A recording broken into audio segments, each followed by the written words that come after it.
بازی‌های شوتر اول شخص چند نفره روی PS5 همون بازی‌های جذابی هن که از دید شخصیت خودت بازی می‌کنی. این بازی‌ها حسابی سریع و هیجان انگیزن.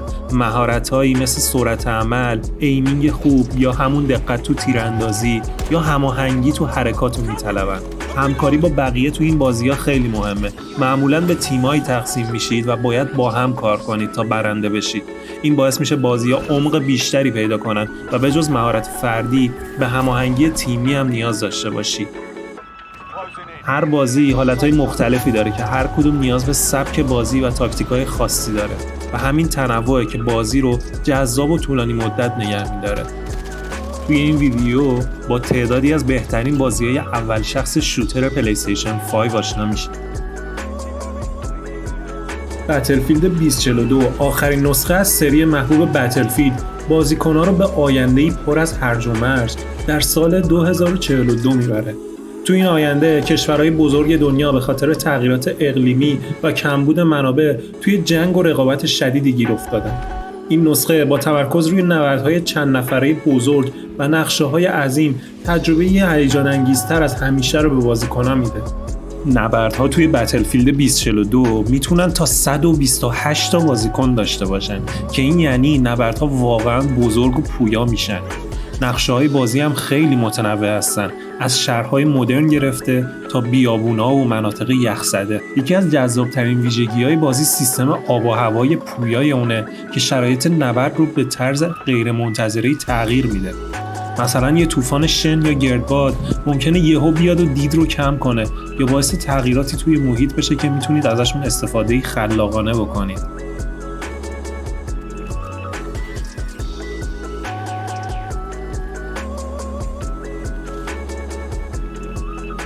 The Finals یه بازی اکشن سرگرم کننده است که حس شرکت توی برنامه تلویزیونی هیجان انگیز رو به بازیکنان میده.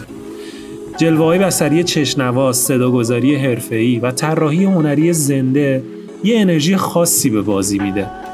با گیم پلی سریع و اکشن‌های تخریب‌پذیر، The Finals تونسته یکی از عناوین متفاوت و چشمگیر توی سبک خودش باشه. توی بازی تمرکز زیادی روی حرکت‌های تاکتیکی و استفاده هوشمندانه از محیط هست. بازیکن‌ها میتونن از تجهیزاتی مثل قلاب، سپر یا مواد منفجره استفاده کنن تا توی نبردها برتری داشته باشن. همچنین میتونید شخصیت خودتون رو با انواع سلاح‌ها و توانایی‌ها شخصی سازی کنید که این باعث میشه هر کس سبک بازی خاص خودش رو داشته باشه. یکی از ویژگی‌های اصلی The Finals تخریب‌پذیری کامل محیط‌هاست. تقریباً هر چیزی تو بازی رو میتونید خراب کنید، از دیوارا و ساختمونا گرفته تا اشیاء کوچیک. این تخریب‌ها به شما اجازه میده تا به شکلی خلاقانه از محیط استفاده کنید.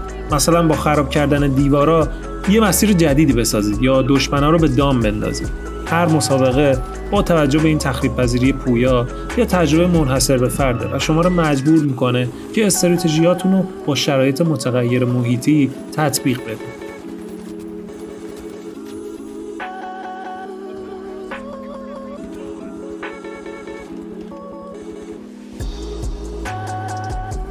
اوورواچ 2 ادامه ای از نسخه اول محبوب خودشه که توسط بلیزارد ساخته شده و در سبک شوتر اول شخص قهرمان محور قرار داره.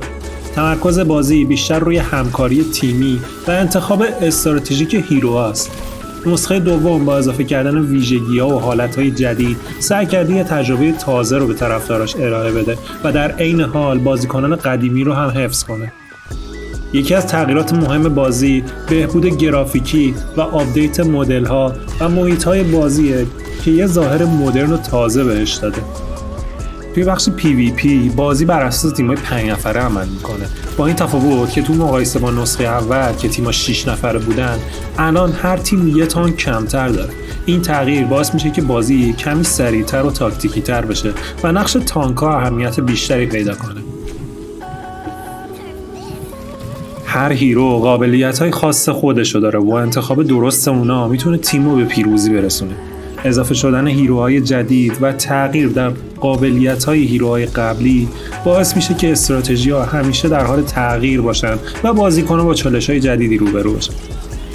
طراحی هیروها و محیط‌های بازی خیلی دقیق انجام شده و هر هیرو از نظر بصری منحصر به فرد و تو گیم پلی تاثیرگذاره.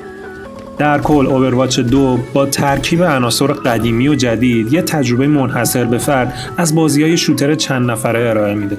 همکاری تیمی، تاکتیک‌های متنوع و گیم پلی هیجان انگیز باعث شده که این بازی همچنان یکی از بهترین‌ها در سبک شوتر قهرمان محور باشه. هرچند تغییرات در ساختار تیمی و حالتهای جدید ممکنه برای بعضی بازیکن‌ها چالش برانگیز باشه، اما در مجموع این بازی یه تجربه غنی و جذاب رو ارائه میده که جوابگوی انتظارات طرفداراش.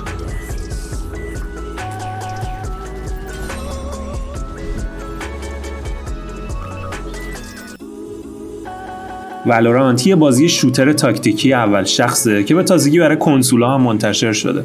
این بازی با ترکیب استراتژی‌های دقیق تیراندازی شبیه به کانتر استرایک و توانایی‌های ویژه شخصیت‌ها که شبیه بازی‌های هیرو شوتر مثل اوورواچ تونستن تجربه منحصر به فرد در دنیای بازی چند نفره رقابتی ارائه بدن. والورانت با تمرکز به همکاری تیمی و دقت توی تیراندازی خیلی زود به یکی از محبوب ترین بازی‌های شوتر بین بازیکن‌های حرفه‌ای و جامعه استریمرها تبدیل شد. بازی در دنیای آینده نگر جریان داره و شما به عنوان ایجنتایی با توانایی‌های خاص وارد نبرد میشید. هر ایجنت توانایی‌های منحصر به فردی داره، مثل ایجاد موانع، هیل کردن یا به دام انداختن دشمنان. این توانایی‌ها به شما اجازه میده تا نقش‌های مختلفی در تیم داشته باشید و استراتژی‌های متنوعی به کار بگیرید. با این حال تمرکز اصلی بازی روی تیراندازی دقیق و همکاری تیمیه و این ابیلیتی‌ها بیشتر به عنوان مکمل عمل می‌کنن. گیم پلی بازی شامل 2 تیم 5 نفره است که تو حالتهای مختلف با هم رقابت میکنن. یه تیم اتکر یا مهاجم و تیم دیگه دیفندر یا مدافع. تیم مهاجم باید بمبی که اسمش اسپایکر رو توی یکی از مناطق مشخص کار بذاره و تیم مدافع باید جلوی اونو بگیره. مسابقه به صورت چندین راند برگزار میشن و تیمی که تعداد راندهای بیشتری ببره پیروز مسابقه میشه. این ساختار باعث میشه هر بازی پر از لحظات حساس و تصمیم گیری‌های مهم باشه. علاوه بر این والورانت نقشه‌های متنوعی داره که با دقت طراحی شدن. هر نقشه چیدمان خاص خودش رو داره و طوری ساخته شده که هم برای اتک و هم برای دیفنس تعادل داشته باشه. نقاط حساس و مسیرهای جانبی نقشه‌ها باعث میشن که همیشه در حال برنامه‌ریزی برای حرکت بعدی باشید و تیم‌ها برای کنترل نقشه و رسیدن به اهدافشون به رقابت بپردازن.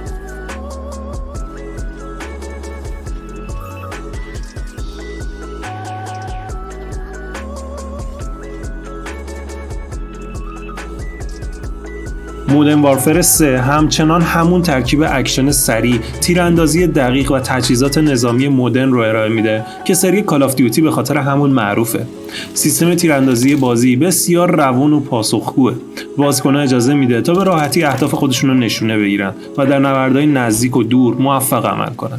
همچنین از انواع سلاح‌ها و تجهیزات تاکتیکی مختلفی استفاده میشه که هر کدوم ویژگی‌های خاص خودشونو دارن و به شکل استراتژیک در نبردها استفاده میشه.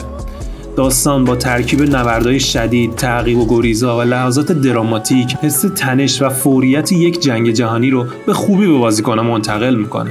بازیکن‌ها یه بار دیگه در نقش شخصیت‌های معروف سری مثل کاپیتان پرایس یا سوپ مکتاویش در مأموریت‌های مختلف سراسر دنیا با نیروهای روسی می‌جنگن تا جلوی پیشروی اونا رو بگیرن. در کنار کمپین داستانی، مودرن وارفر 3 دارای بخش چند نفره یا مولتی پلیر قوی و جذابی هم هست که از دلایل اصلی محبوبیت این سری محسوب میشه. این بخش با اضافه کردن نقشه‌های جدید، حالت‌های مختلف و سیستم پیشرفت منحصر به فرد، تجربه عمیق و هیجان انگیز به بازیکنان ارائه میده.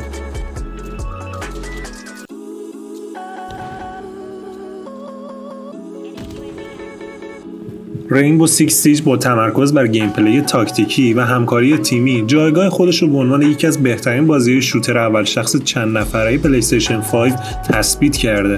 این بازی نه تنها برای افرادی که به دنبال تجربه سریع و اکشن هستن جذابه، بلکه به لطف استراتژی‌های دقیق و نیاز به تصمیم‌گیری‌های هوشمندانه برای علاقه‌مندان به بازی‌های تاکتیکی هم لذت بخشه.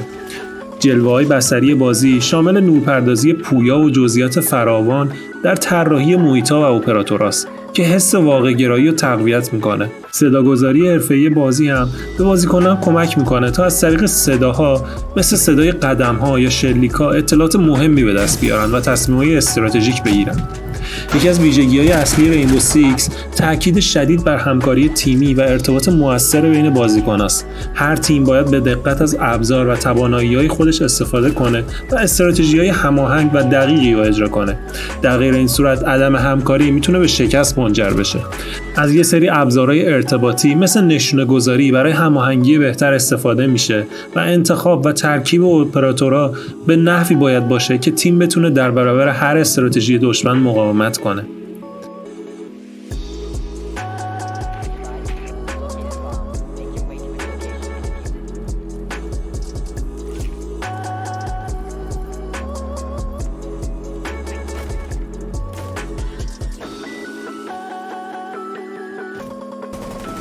اتفاقات بازی اپکس لژندز در دنیای تایتانفالا جریان داره، اما به جای تکیه به ربات‌های عظیم الجثه به روی کاراکترهای انسانی به قهرمانانی با نام لژندها تمرکز داره. هر لژند داره ابیلیتی‌های خاص و منحصر به فردیه که میتونه به طور قابل توجهی بر روند بازی تأثیر بذاره. این ابیلیتی‌ها شامل قابلیت‌های تاکتیکی، آلتیمیت و پسیو هستن که به بازیکن‌ها امکان اینو میدن که استراتژی‌های مختلفی تو مبارزه پیاده کنن. از کاراکترهایی با قابلیت‌های درمانی و ساپورت و هیلینگ تا قهرمانانی با توانایی‌های تهاجمی و مخفی‌کاری. تنوع توی انتخاب هر شخصیت باعث میشه که ترکیب تیم خودتون رو بر اساس سبک بازی و نیازهای تاکتیکی تنظیم کنید.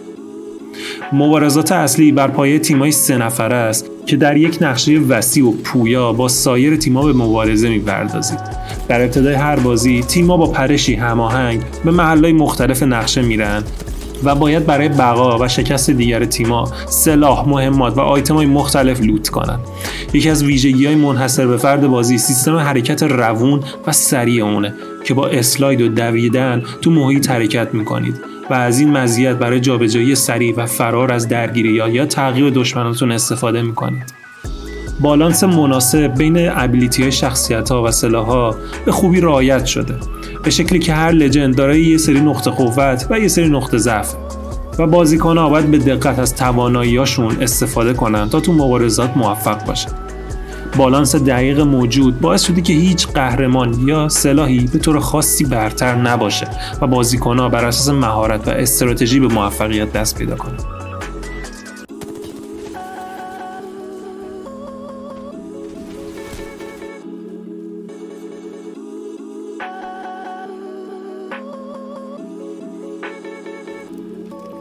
بازی هانت شودن بر پایه مأموریت‌های چند نفره و رقابتی طراحی شده که تو این بازی بازیکن‌ها به صورت فردی یا تو تیم‌های چند نفره به نقشه‌های بزرگ و باز فرستاده میشن تا موجودات مختلفی رو شکار کنند. پیچیدگی اصلی اینه که بازیکن‌ها علاوه بر موجودات خطرناک موجود توی محیط با دیگر تیم‌ها نیز رقابت میکنن، چون همه به دنبال شکار موجودات و دریافت جایزه واحد هستن.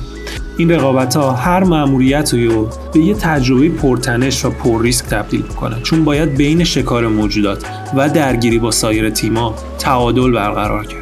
نقشه‌های بازی شامل محیط‌های تاریک مثل مرداب‌ها، جنگل‌های مه‌آلود و بناهای متروک است. این محیط‌ها با دقت و زیبایی طراحی شدن تا بازیکن‌ها رو وارد یه دنیای ناشناخته و پر از خطر بکنن. محیط‌های تعاملی به بازیکن‌ها این اجازه رو میده که از اونا برای پنهان شدن، کمین کردن یا ایجاد مسیرهای جدید استفاده کنن. علاوه بر این، صدای محیط توی هانت شودن نقش حیاتی در گیم پلی بازی داره.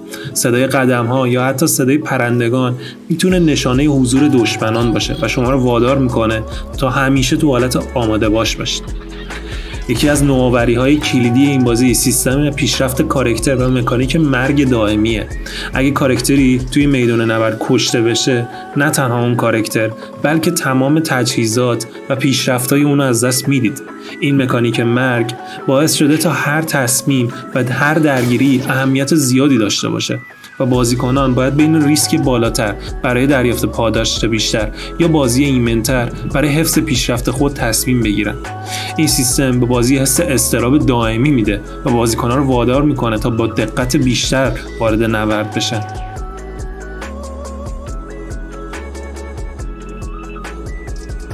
توی کال آف دیوتی وارزون بازیکن‌ها به صورت انفرادی یا تیمی وارد میدان نبردی وسیع و پرچالش میشن که هدف اصلی اونا بقا و شکست دیگر تیم است. نقشه بازی شامل مناطق مختلفیه که به مرور زمان با کوچیک شدن نقشه از طریق یه حلقه از گاز سمی بازیکن‌ها رو مجبور میکنه که به سمت مناطق امن‌تر حرکت کنن. این مکانیک باعث میشه که بازی همواره در حال حرکت و تغییر باشه و تجربه پرهیجان و داینامیک رو به ارمغان بیاره. یکی از ویژگی‌های منحصر به فرد وارزون سیستم گولاگ اونه که به بازیکنای شکست خورده یه فرصت دوباره برای بازیش به بازی میده. بازیکن‌ها پس از اولین کشته شدن به گولاگ که یه زندان مخوفه فرستاده میشن تا توی یه مبارزه تک به تک با یه بازیکن شکست خورده دیگه به مبارزه بپردازه. برنده این مبارزه به میدان باز میگرده، در حالی که بازنده باید منتظر بازخرید شدن توسط همتیمیای خودش باشه. این سیستم نوآورانه به بازی عمق استراتژیک بیشتری میده، بازیکنان امیدی برای بازگشت به نبرد میده، حتی وقتی که شکست میخورن. سلاح‌ها و تجهیزات توی وارزون بسیار متنوع و از مجموعه بزرگ کال آف دیوتیه. بازیکن‌ها میتونن از سلاح‌ها و تجهیزات پراکنده شده توی سراسر نقشه استفاده کنن یا از طریق لود اوت دراپ‌ها سلاح‌ها و تجهیزات سفارشی خودشون رو دریافت کنن. این امکان به بازیکنان اجازه میده تا با سلاح‌های مورد علاقه خودشون بازی کنن و استراتژی‌های خاص خودشون رو پیاده سازی کنن.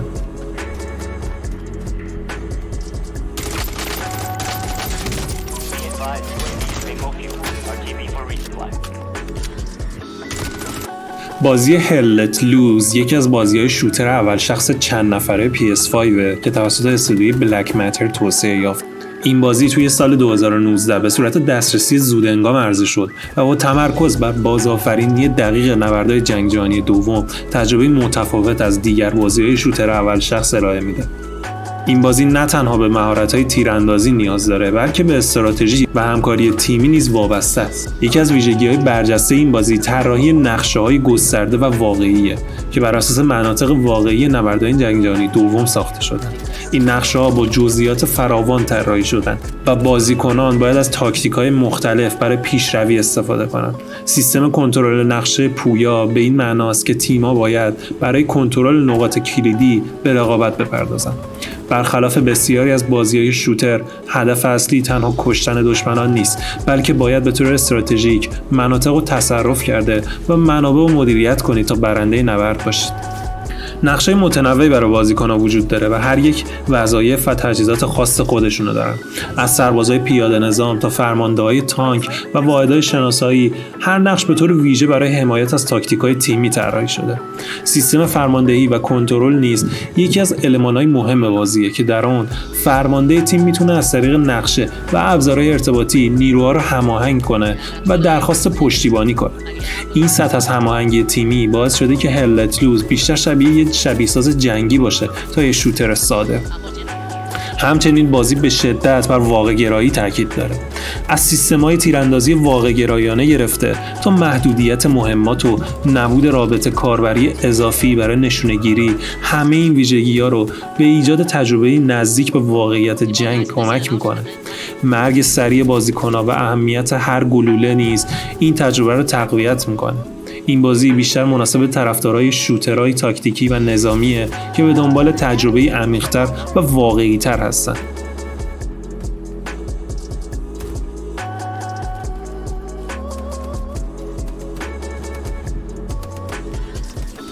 توی این ویدیو ما به 10 تا از بهترین بازی‌های سبک شوتر اول شخص برای PS5 پرداختیم. نظر شما چیه؟ اگه فکر می‌کنید بازی از این لیست جا مونده، حتما توی کامنت ها بهمون بگید.